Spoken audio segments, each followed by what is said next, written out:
¿Qué tal? Mi nombre es Gabriel Venditti y como bien lo dice el título, a mi grupo le tocó el tema estructura atómica e isótopos. Principalmente yo me voy a basar en quién fue Thomson. Sir Joseph John Thomson fue un científico británico nacido el 18 de diciembre de 1856 en la ciudad de Manchester, Inglaterra. El modelo atómico de Thomson fue planteado en 1904 con la finalidad de explicar la composición de los átomos. Thomson fue el responsable del descubrimiento del electrón en 1897 antes del descubrimiento de los protones y de los neutrones. Pocos años más tarde, Thomson también se destacó por descubrir la evidencia de los isótopos. Estos trabajos de descubrimiento que realizó, más la creación del primer espectrómetro de masas y el estudio de la conductividad de gases, le hicieron recibir el primer premio Nobel en 1906. En el modelo atómico de Thomson, el átomo se dice que está compuesto por electrones de cargas negativas en un átomo positivo. Por eso fue que se lo llamó el modelo del pudín de pasas. Este modelo, como bien dice acá, postulaba que los electrones se distribuían uniformemente en el interior del átomo suspendidos en una nube de carga positiva.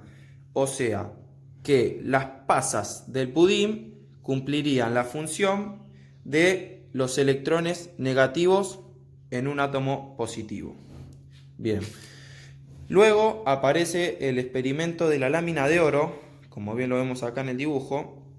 Este experimento se hizo en 1909 por los científicos Geiger y Marsden, en la cual hicieron pasar un haz de partículas de helio a través de una lámina de oro para concluir un núcleo. ¿Qué quiere decir esto? Que el modelo atómico de Thomson no tenía un núcleo definido. Entonces, Geiger y Marsden hicieron la lámina de oro para que Después del modelo de Thomson, donde los electrones se encontraban en un centro de carga positiva y distribuidos uniformemente en el átomo, Rutherford realizó el experimento de la lámina de oro en 1909 en la Universidad de Manchester. El experimento consistía en bombardear partículas alfa en una lámina de oro de 100 nanómetros de espesor. Si el método de Thomson estaba en lo correcto, las partículas alfas atravesarían la lámina de oro en línea recta. Para estudiar este hecho, Rutherford colocó un filtro fluorescente de sulfuro de zinc alrededor de la lámina de oro, donde observó que algunas partículas alfa atravesaban la lámina de oro en línea recta, mientras que otras se desviaban. Los resultados hicieron concluir a Rutherford que el átomo tenía un centro con una fuerte carga positiva, el cual rechazaba las partículas al intentar pasar. Considerando la cantidad de partículas reflejadas y las que no, pudo determinar el tamaño del núcleo comparando con la órbita de los electrones a su alrededor. También pudo concluir que la mayor parte del espacio del átomo está vacío. Algunas de las partículas alfa fueron desviadas por la lámina de oro en ángulos muy pequeños, concluyendo así que la carga positiva en un átomo no está uniformemente distribuida. La carga positiva en un átomo se concentra en un volumen muy pequeño. Finalmente, como muy pocas de las partículas fueron rebotadas por la lámina, pudo deducir con el volumen ocupado por las partículas cargadas positivamente en un átomo es muy pequeño en comparación con su volumen total. Entonces Rutherford creó un modelo atómico nuevo con los siguientes principios. Las partículas con carga positiva se encuentran en un volumen muy pequeño comparado con el tamaño del átomo. Los electrones giran a altas velocidades alrededor del núcleo y trayectorias circulares a las que llamó órbitas. Tanto los electrones con carga negativa como el núcleo con carga positiva se mantienen unidos por una fuerza de atracción electrostática. Hola, soy Matías Frega y voy a hablar de la estructura atómica o estructura del átomo. El átomo es la partícula más pequeña dentro de un elemento químico y está compuesta por un núcleo y una zona extracelular. Dentro del núcleo podemos hallar la mayor cantidad de masa atómica y además este está conformado por protones y por neutrones que están unidos por una fuerza nuclear o fuerza fuerte. Los protones son partículas subatómicas formados por quarks, que son partículas que constituyen la materia, y la función de los protones es determinar los elementos químicos a través de los protones que tienen y estabilizar el núcleo equilibrando los neutrones que tienen dentro. Los neutrones también son partículas subatómicas y también están formados por quarks, estando dotados de carga neutra, y estos cumplen la función estabilizante dentro del núcleo del átomo. Alrededor de este núcleo se encuentra una zona extracelular que contiene órbitas, o REMPE también llamadas, que es por donde circulan los electrones. Que los electrones son partículas subatómicas y contienen carga negativa. Se encargan de establecer las atracciones existentes entre los átomos y producen a través del movimiento corriente eléctrica en la mayoría de los metales. Bueno, vamos a hablar sobre estructuras atómicas e isótopos y iones. Vamos a explicar más o menos cómo es un átomo y explicarlo para que se lo puedan imaginar. Un átomo tiene una estructura muy pequeña que forma toda la materia, tiene un núcleo súper pequeño. Acá adentro tenemos, lo vamos a hacer con bolitas negras, los protones, y en otro color vamos a hacer los neutrones. Y alrededor de este núcleo nos vamos a encontrar con que tenemos los electrones en distintas etapas. Sabemos que los electrones son siempre negativos. Bueno, en el núcleo debemos recordar que tenemos siempre los protones y el número de neutrones. Bien, de esta manera tenemos siempre electrones negativos que van a estar dando vuelta. Los protones y los neutrones tienen bastante masa en comparación subatómica con respecto a los electrones.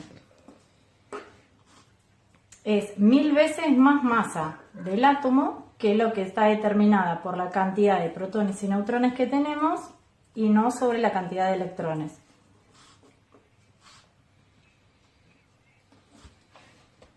Ahora, una vez que entendimos esto, vamos a tratar de entender la información que tenemos. Por ejemplo, la F. ¿Qué es la F? Es flúor. Es como se simboliza en la tabla periódica. Un tipo de átomo con características de protones, neutrones y electrones particulares. Entonces, el flúor tiene 19 como número de arriba, que se simboliza con la A, y el número de abajo con la Z. Número alfabético, la A, el número más grande arriba, y abajo la Z, el más chiquito. Por más que en la tabla periódica esto esté alterado, la numeración, siempre es la forma adecuada en la que debemos ponerlo. La A, ¿qué simboliza? Esto es número másico. Y la Z significa número atómico. Bien. Acá tienen que prestar atención que la A no es de atómico y la Z es la que pertenece al atómico. ¿Sí? Bien. ¿Cómo vamos a seguir trabajando con respecto al flúor? Una vez que entendemos cómo es esta estructura, vamos a ver cómo se modifica esta información, ¿no? Por ejemplo, el número másico decimos que es el DNI del número que estamos viendo, ¿no? Z, por ejemplo, que me dice que es 9 de este elemento, 9 va a ser siempre flúor de 9 protones. Este 9 es el ADN de nuestro átomo, no nos podemos olvidar de esto. Va a tener 9 protones que tenemos que recordar que siempre son positivos. También lo que voy a tener acá son 9 electrones negativos. 9 menos 9 nos va a dar 0 y es el número que representa el flúor. Por ejemplo, ¿qué significa el A igual a 19? Este número másico viene de masa. ¿Qué significa? ¿Qué le aporta la masa a este átomo? Van a ser la cantidad de protones y de neutrones que están dentro de nuestro núcleo.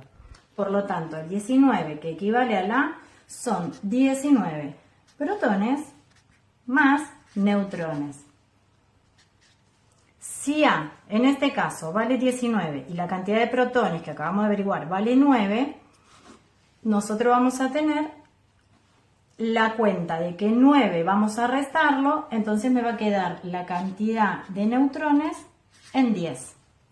Entonces, el átomo de flúor, representa de manera fácil al núcleo.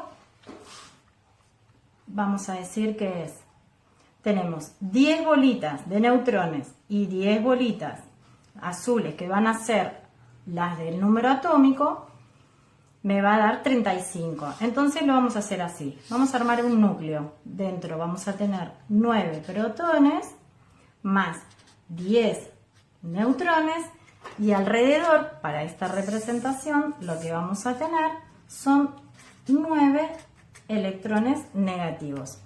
Esto sería la base como para poder comprender la estructura del núcleo, donde vamos a tener una letra que va a representar a nuestro núcleo con dos números que me va a permitir poder desegregar y de entender de dónde sale. Bien. Ahora vamos a hablar de los cationes. Vamos a tomar, por ejemplo, el oxígeno, que tiene -2, trae 8, ¿no?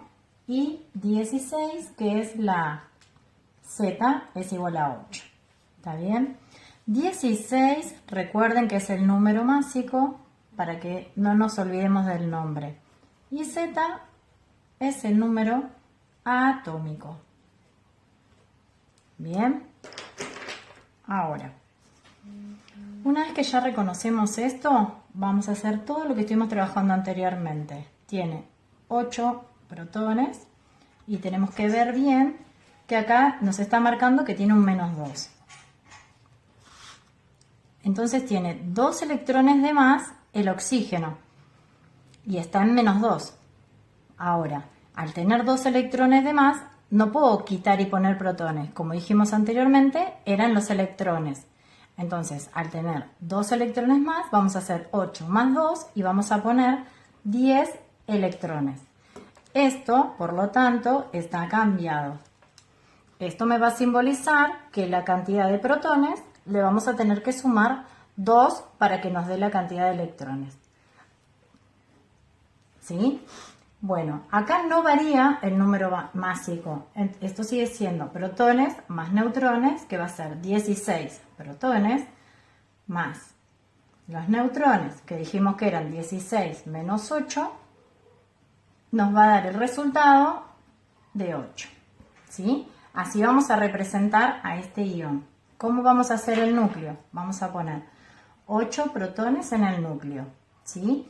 Vamos a poner la cantidad de neutrones. Hay que recordar que esto va a estar siempre en la corteza. ¿Sí? Y esto va a estar siempre en el núcleo.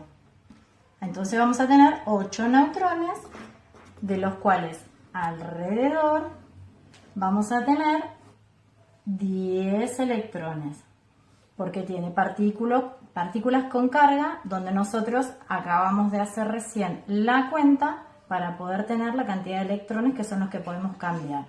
¿Sí? Esto es un ion y tiene una carga negativa. Va a recibir el nombre de anión. Anión del oxígeno, ¿no? En este caso, representado por la letra O. ¿Por qué? Porque tenemos que recordar que los aniones tienen siempre carga negativa. Ahora vamos a trabajar uno, como para poder entenderlo, con carga positiva. Por ejemplo, sodio. Bien, el sodio, Na, la A es más chiquitita, va a tener su número atómico, su número másico, que va a ser 23, y su número atómico, que es la Z, va a ser 11. Vamos a volver a poner, para recordar, el número másico, y este es el número atómico. El 11 me va a representar la cantidad de protones que tenemos. Pero ¿qué pasa? Cuando me dan el sodio, acá arriba trae un signo positivo, un más. O sea que va a tener protones de más. Pero yo no voy a poner 11 más 1. Lo que voy a tener que recordar siempre que este número cambia. Pero ¿qué vuelvo a cambiar? Los electrones, que son negativos.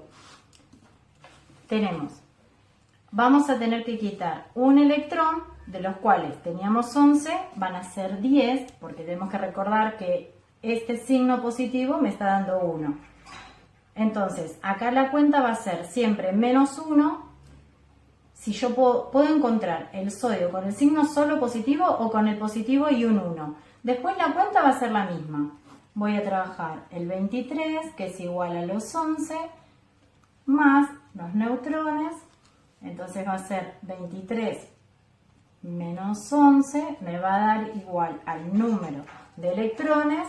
Como vamos a sumar, porque acá teníamos 11 y 1 del positivo, van a ser electrones el número 12. ¿Sí?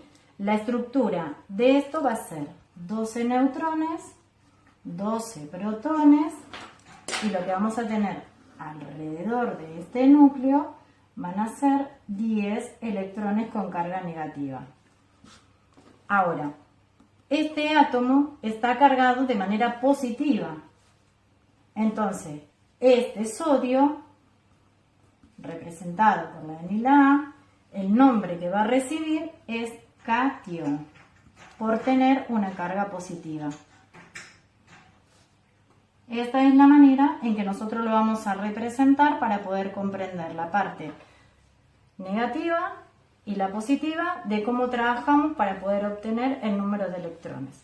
Lo que vamos a ver es isótopos. Que isótopo lo que va a hacer es una variante del mismo átomo de carbono, pero va a ser una variante con una pequeña diferencia. Entonces, cuando tengamos C, 12 y 6, quiere decir que A es 12 y Z es 6. Esto quiere decir que esto es el número másico. 12 va a ser el número subatómico de partículas que va a tener el átomo. Y el 6 va a ser el número atómico. Entonces, está diciendo que el 6 van a ser 6 protones. Y si este átomo va a ser negativo, quiere decir que va a tener 6 electrones. Y 12 nos va a decir que va a ser 12 es igual al número de protones más el número de neutrones. Esto quiere decir que va a ser 12 es igual a 6 más el número de neutrones, que van a ser 6 neutrones. Esto va a ser 6 protones, 6 neutrones, esto va a ser el núcleo, y alrededor de este, lo que va a estar circulando van a ser los 6 electrones que van a ser negativos. Por otro lado, podemos tener que sea carbono 13 y tengamos 6.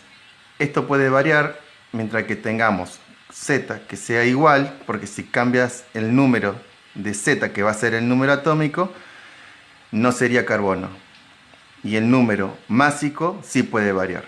Entonces tenemos el número másico y este va a ser el número atómico. Con esto quiere decir que vamos a tener 6 protones positivos más 6 electrones negativos.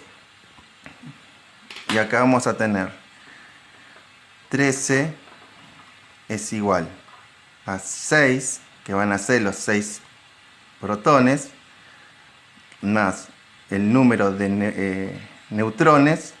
Quiere decir que los neutrones es igual a 7.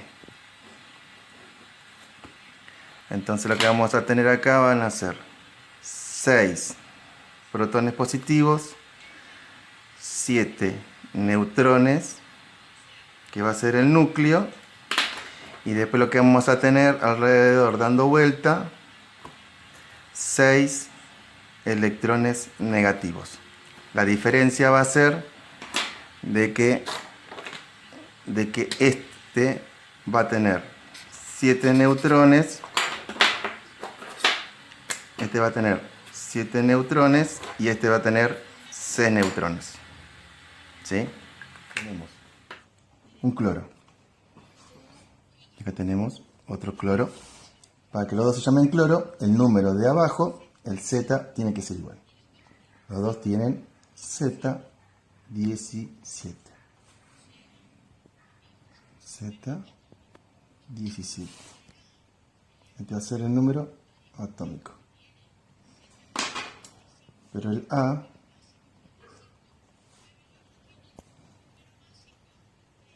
pero el otro va a ser el número másico 37.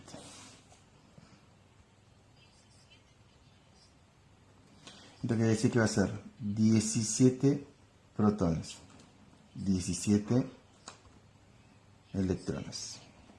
Este va a ser 17 protones y 17 electrones. Este va a ser 35 es igual a 17 más neutrones. Entonces los neutrones van a ser 18. Y este va a ser 37 es igual a 17 más los neutrones. Entonces los neutrones van a ser 20. Este va a ser el concepto de isótopos. Otra cosa que lo que es importante acá, que se puede llegar a saber hacer, es que calcular cuál es la masa atómica relativa. Para eso nos tienen que dar un dato que va a ser que la masa atómica relativa del cloro 35, en este caso va a ser de 75,5%. Esto va a ser la abundancia del cloro, que va a ser la cantidad de cloro que va a haber en la naturaleza. En este caso, que es el número másico de 35. Y en el número del másico de 37 va a ser de 24,5%. Quiere decir que hay más cantidad de cloro en la naturaleza de este tipo de cloro que de este cloro. Como en la tabla periódica. En la tabla periódica aparece un solo número, lo que tenemos que saber cuál de los dos tomar, porque hay que sacar un porcentaje. Entonces lo que vamos a tener acá es que sacar una fórmula. Entonces acá tenemos que lo que tenemos que sacar es, para poder sacar una media que va a ser el promedio del átomo, que va a ser la media ponderada. Entonces acá va a ser el número de la masa atómica relativa. Esto va a ser igual a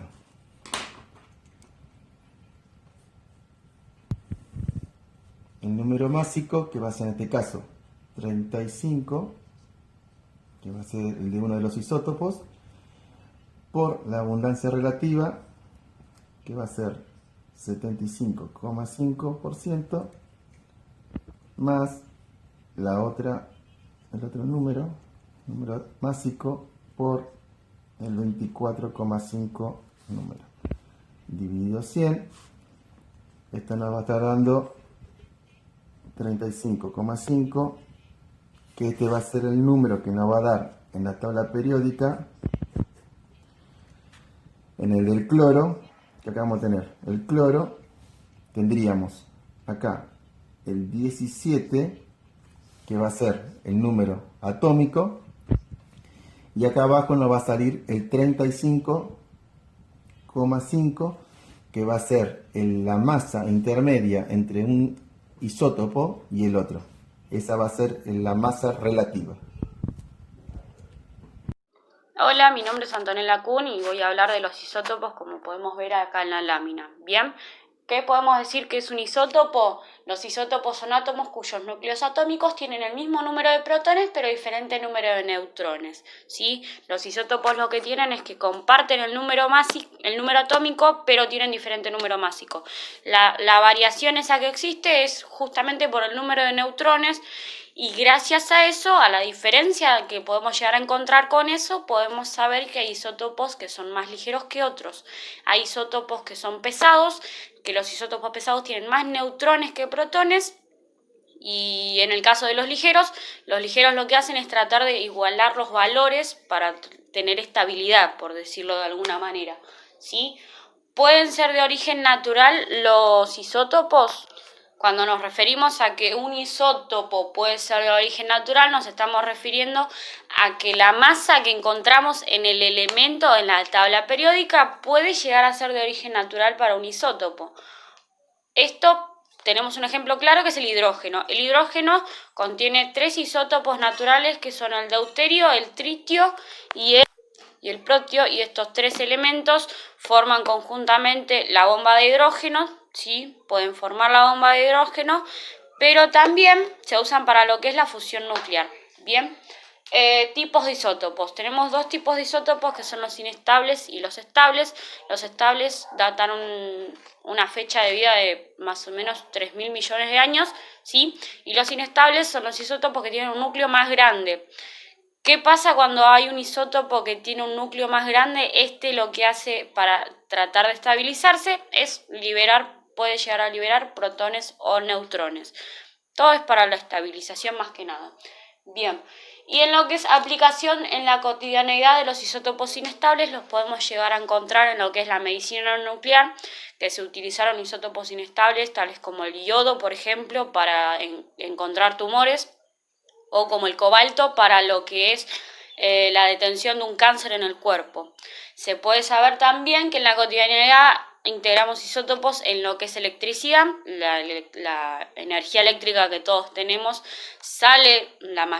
alguna parte de la energía sale de lo que es una central nuclear, y en la central nuclear se trabaja con los isótopos para realizar la fisión. Bien, y también en lo que es arqueología, ¿sí? Se usa un isótopo que es el carbono 14, que es para saber más o menos la data de los elementos que ellos van encontrando, ¿sí? Y acá se explica lo que es un modelo atómico, que es el modelo atómico según Thomson, que es el budín de ciruelas. Thomson lo que pensaba era que un átomo era una esfera de materia cargada positivamente, donde en el interior estaban incrustados todos los electrones. Después, más adelante, se data que los electrones son orbitales que rodean el átomo, que giran alrededor, ¿sí? Y que adentro solamente lo que hay son protones, ¿sí?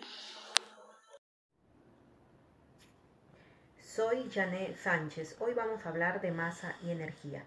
Las relaciones entre la masa y energía es la equivalencia de masa y energía. Einstein descubrió que cualquier aumento en la energía de un objeto debería producir un aumento de la masa medida. Este incremento de energía daría igual si se hace acelerando el objeto, o calentándolo o cargándolo con electricidad, o simplemente realizando trabajo elevándolo en el campo gravitacional de la Tierra. En resumen, Einstein descubrió que un cambio en la energía es equivalente a un cambio en la masa. Esto quiere decir que la energía E es igual a la masa m multiplicada por la velocidad de la luz c al cuadrado. La ecuación significa que la energía y la masa son cantidades equivalentes. La masa se transforma en energía y viceversa. Son cantidades directamente proporcionales. Ahora hablamos de la diferencia entre la masa y energía.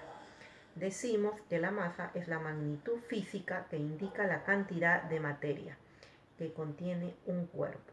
La densidad es la magnitud escalar, que indica la cantidad de masa por unidad de volumen en una sustancia, ya que la energía es la capacidad para realizar un trabajo y poner algo en movimiento, o sea, pasando de estado estático a uno móvil o al revés, o cambiando su velocidad de desplazamiento o un cambio de estado de los cuerpos. Ejemplo, pasar de líquido a gaseoso. Entonces decimos que ejemplo de masa en física se entiende por materia a todo aquello que existe en el universo y que ocupa un lugar en el espacio. La masa es la cantidad de materia que un objeto tiene y que es medible. El Sistema Internacional de Unidades establece como su unidad de medida el kilogramo masa. Como también decimos, ejemplo de la energía que se libera en el Sol. Viaja por el espacio y llega a la Tierra en forma de luz y calor. Al llegar a la Tierra, la energía solar se transforma en energía calórica y energía lumínica. Las energías también se pueden clasificar por su origen, escasez, abundancia o su disponibilidad. Entonces decimos, también indica la relación cuantitativa entre masa y energía en cualquier proceso en que una se transforma en la otra, como una explosión nuclear. En ambos casos, la energía liberada o absorbida es igual a la masa destruida o creada multiplicada por el cuadrado de la velocidad de la luz. Bueno, vamos a hacer una aproximación al concepto de equivalencia entre masa y energía. Después de que Einstein completara su artículo sobre la teoría de la relatividad en 1905, planteó el postulado más relevante de sus hallazgos para la física moderna, que es la ecuación más conocida de todos los tiempos, E es igual a m por c al cuadrado, donde E es energía, m es la masa o inercia, y c es una constante dada por la velocidad de la luz en el vacío, que es un número extremadamente grande. Lo descubrió como una consecuencia más de los postulados de su teoría de la relatividad y lo presentó en un artículo de solo 3 páginas y a último momento.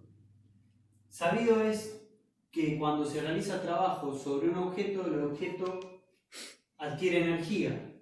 En la teoría de la relatividad, el aumento de la velocidad y por lo tanto el aumento de la energía cinética de cualquier otro objeto da como resultado un aumento de la masa o inercia, aunque este aumento sea ínfimo o despreciable.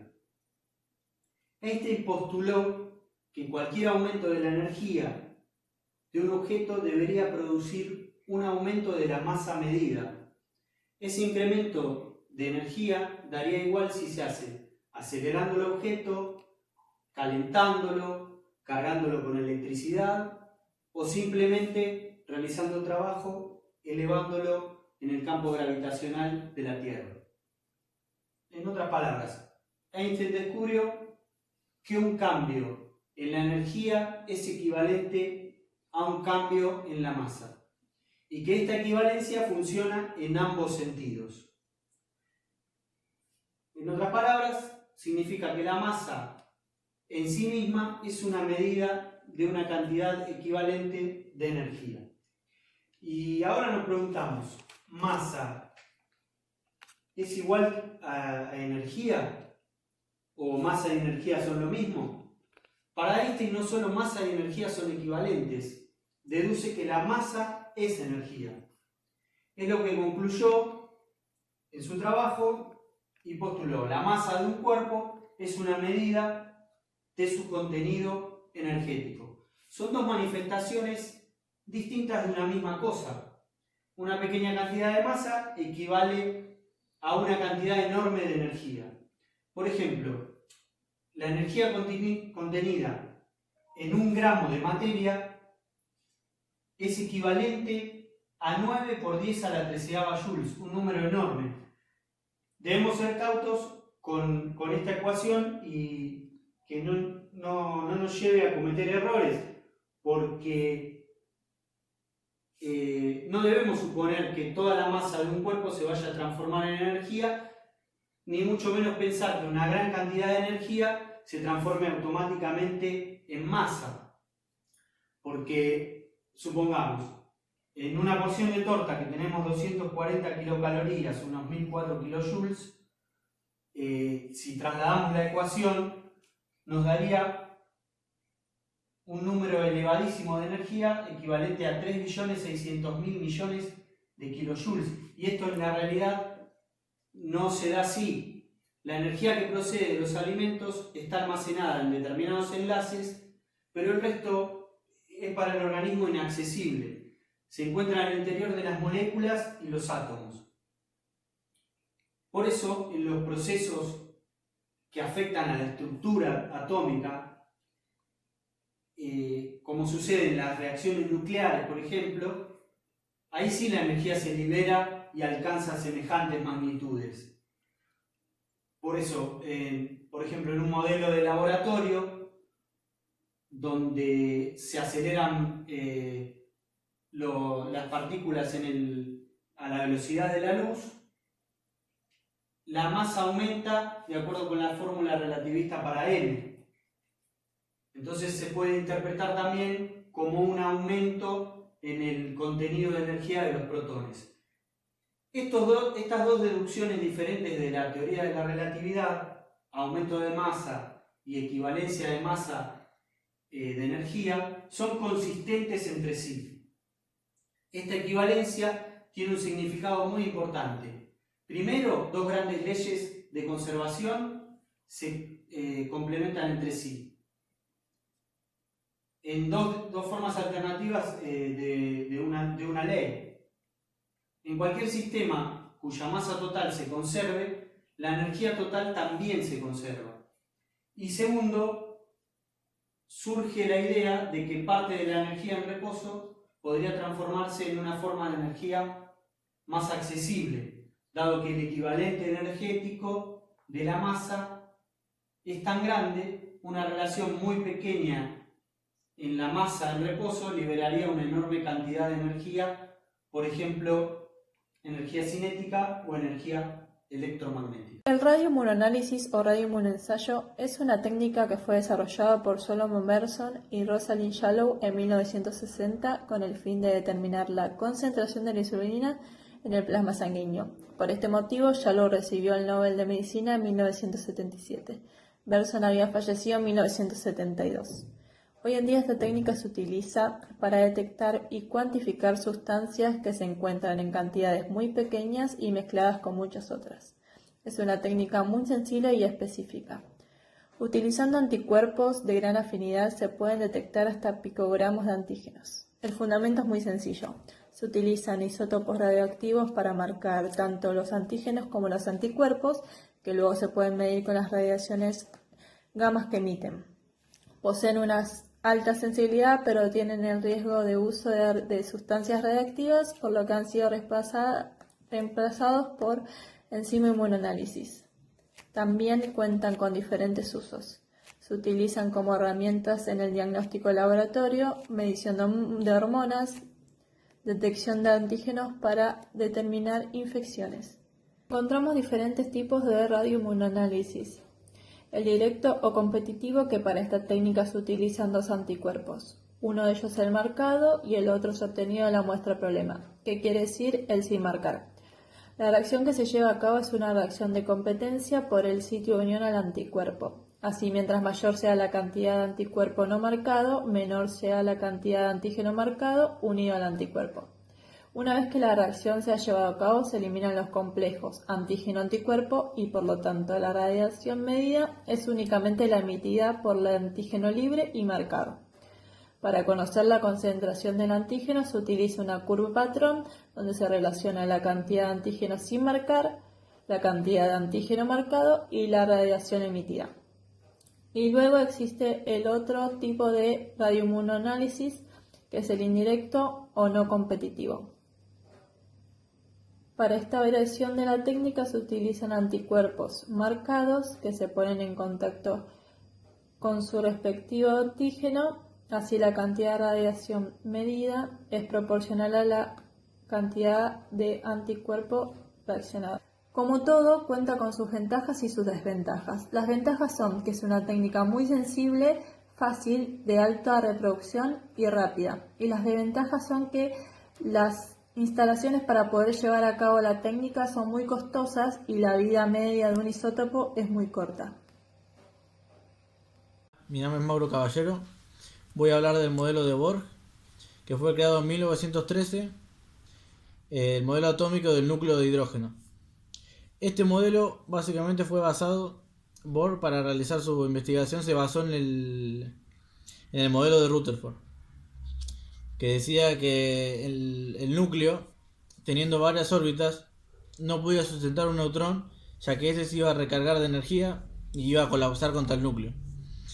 Por lo tanto, Bohr, en su teoría, dijo que el núcleo, compuesto por neutrones y protones, debería tener varias órbitas y en cada una de ellas debería tener diferentes tipos de neutrones, ya que los neutrones irían saltando en órbita hasta encontrar la órbita que se adecue a su nivel magnético, ya que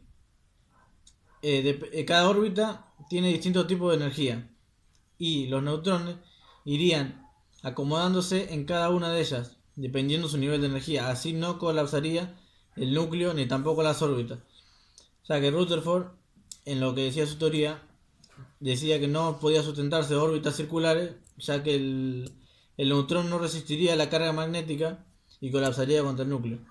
Por eso Bohr, en su teoría, explica esto, que el neutrón puede sustentarse girando en una órbita circular alrededor del núcleo, ya que las diferentes órbitas tienen todas distinto nivel magnético, algunas más cerca, otras más alejadas del núcleo, así que cada neutrón iría saltando, subiendo o bajando su nivel magnético dependiendo de lo que resiste el neutrón, de la carga magnética que tiene, así que iría acomodándose o adecuándose en diferentes tipos de órbitas para sustentar el núcleo. Hola, mi nombre es Claudia Seguí, voy a hablar de los tipos de energía que encontramos en el movimiento continuo que rige la vida cotidiana y que sería impensable sin energía. Así como hace muchos años el filósofo Aristóteles denominó a la energía como una capacidad de transformar, de producir cambios, movimientos y trabajo, el concepto moderno de energía se fue transformando porque se consiguió dividir, clasificar y fundamentar por leyes aquellas energías utilizadas en esa época y las que se utilizan hoy. Por eso tienen distinta denominación las energías, tanto por su acción, por los cambios que provocan.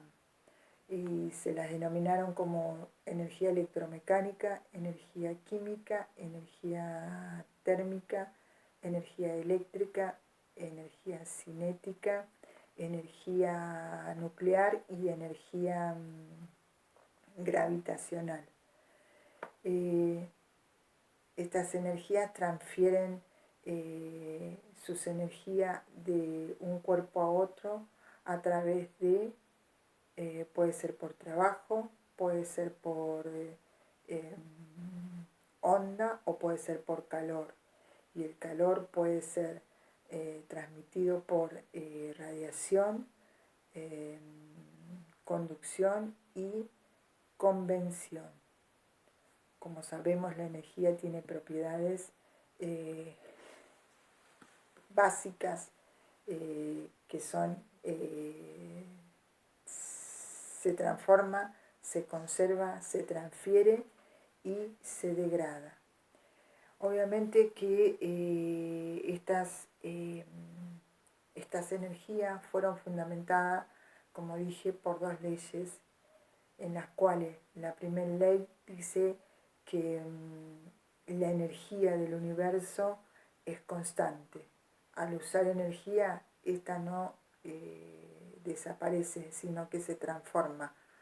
Como por ejemplo en un automóvil, que se transforma la energía química del combustible en movimiento y sería una energía cinética.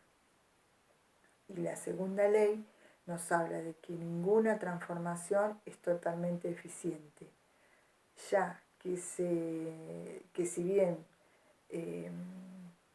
la energía total se conserva, pero algo se pierde, y lo que se pierde se conoce como energía útil. Esta energía eficiente es la cantidad de energía utilizable que se transforma en otra forma de energía. También tenemos, como tenemos estas energías, tenemos las energías